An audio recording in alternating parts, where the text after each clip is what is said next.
With a long run to the only turn, posts and trips should not be a huge factor in the Woody Stevens.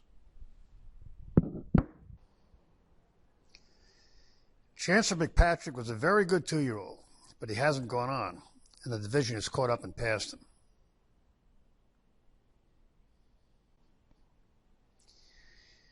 Even if you dismiss his Derby fiasco, Citizen Bull is another that peaked early, and this one is going the wrong way now. On top of that, Chancellor McPatrick and Citizen Bull are also penalized by the allowance conditions for their early successes, spotting about a point in weight to faster horses. Colloquial has the classic sheet of the unsound horse, with white spaces and big efforts off layoffs. In this case, very big.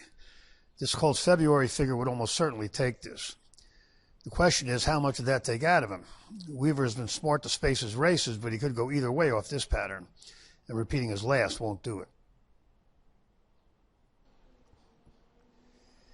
Big first-out efforts often set a horse back, and Gunmetal ran very big in his debut.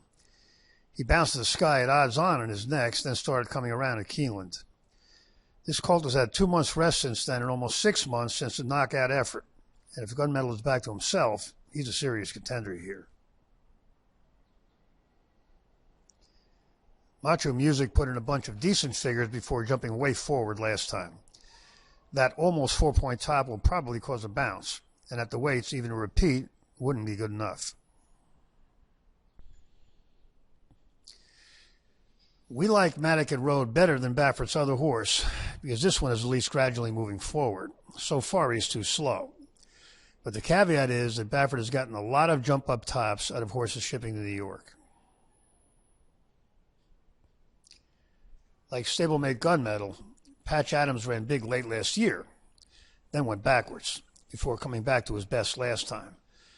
The knee-jerk reaction would be to expect a bounce, but the bad efforts were around 2 turns, so we're not so sure. Those of you who paid attention in school will probably notice that we're doing Big Truz out of alphabetical order. This guy ran big in his debut, and when he came back just 3 weeks later, in the slop no less, he had every excuse to bounce, but he didn't. He spotted weight and ground loss to Patch Adams and earned about the same figure as that one. With that big effort concealed by a loss and a non-winners of 1 and 5 weeks rest, this one is a strong contender at a price.